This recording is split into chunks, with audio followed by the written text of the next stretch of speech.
Bonjour. Aujourd'hui, je te donne une information différente, pertinente, que j'ai lue dans un livre, et du coup qui m'a vraiment surprise, mais dans le bon sens du terme.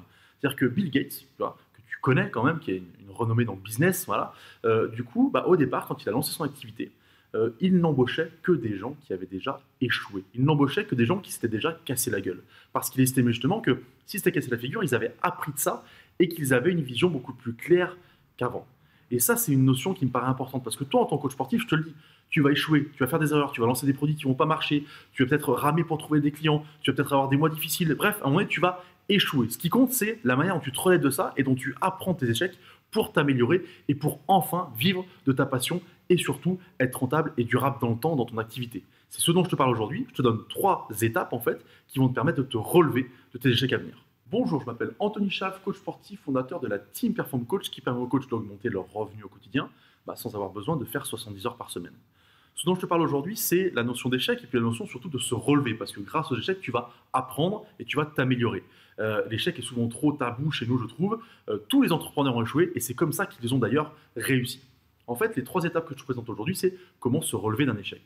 La première étape, c'est qu'il faut être capable de dissocier ce que tu es en tant qu'entrepreneur et finalement, j'allais dire, l'être humain qui se cache derrière. Pourquoi? Parce que quand tu échoues, au départ, tu te sens nul, tu as toute la misère du monde qui s'abat sur tes épaules, tu te dis que tu as vraiment fait de la merde, tu te dis que c'est pas normal, et tu t'en veux vraiment, et limite, tu as même envie d'abandonner dans un petit coin de ta tête. Il y a un petit message qui dit allez, c'est bon, lâche l'affaire, lâche l'affaire. Voilà. Et ça, c'est finalement pas la bonne solution, parce qu'il faut apprendre à appréhender ce moment-là. Il faut apprendre déjà à avoir un certain recul en disant oui, j'ai échoué, c'est vrai, mais il y a des raisons à ça et on va les analyser pour progresser. Que tu ne te sentes pas bien, c'est normal. Et si l'échec te fait rien du tout, finalement, c'est peut-être pas logique non plus, mais c'est pas une raison pour t'accabler. La deuxième étape que je te propose, c'est justement d'analyser les raisons qui ont fait que tu as échoué. Mais analyser avec du recul. C'est-à-dire que, effectivement, sur le moment, tu vas avoir une idée de pourquoi tu as échoué. Mais ce n'est pas toujours la bonne parce qu'il y a toujours un côté frustration, un côté énervement qui va être présent et qui va finalement mettre un voile un petit peu sur les raisons. Tu ne vas pas t'avouer la vérité tout de suite en fait. Donc il faut un peu de recul pour se dire, un peu de temps aussi de digérer ou une manière de faire en sorte d'accélérer cette digestion. Faire du sport, se défouler, tu vois, changer les idées, ça permet de revenir avec de la clarté par exemple. Et là, tu vas pouvoir analyser concrètement, correctement, avec du recul et de l'honnêteté envers toi-même, pas toujours évident, les raisons de ton échec.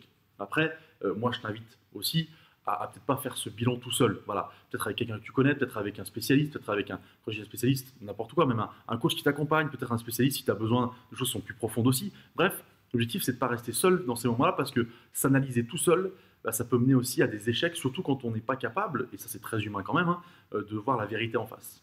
La 3e étape dont je te parle pour se relever de l'échec, tu sais, c'est finalement très vite remonter en selle. C'est-à-dire qu'une fois que la digestion est passée, que tu as analysé les raisons, il faut repartir, il faut y aller. Quitte à rééchouer derrière, tu sais, c'est pas grave. Ce qu'il faut comprendre, c'est qu'encore une fois, tu n'as pas le droit de faire la même erreur, tu vois. C'est-à-dire que tu peux te tromper plusieurs fois, mais pas faire à chaque fois la même erreur. Ça, c'est important parce que tant que c'est comme ça, tu apprends. Par contre, si tu te gourres et qu'après tu fais la même erreur une deuxième, une troisième fois, il y a un problème ancré bien plus profondément. Et là, c'est le travail d'un spécialiste pour t'aider là-dessus. Voilà. Ce dont je voulais te parler aujourd'hui, cette notion d'échec qui est, à mon avis, beaucoup trop sous-estimé, mais surtout beaucoup trop caché chez nous, en France notamment, et on n'en parle pas assez. Donc je voulais t'expliquer aujourd'hui pourquoi tu échoues, que c'est normal, et des fois c'est même bien, parce que c'est ce qui te fait avancer, c'est ce qui te fera réussir par la suite. Si tu veux avoir plus de retours d'expérience, des choses qui te permettent de dire tiens, je ne suis pas tout seul à penser ça, je ne suis pas tout seul à agir comme ça, l'échec c'est normal, bref, 15 ans d'expérience dans le coaching sportif, je t'invite à cliquer sur un lien en dessous, c'est le lien de ma newsletter, où tous les jours tu recevras une vidéo de 2 minutes où je te parle de ton quotidien de coach sportif et de comment développer ton business. Moi je te souhaite une bonne journée, je te dis à bientôt.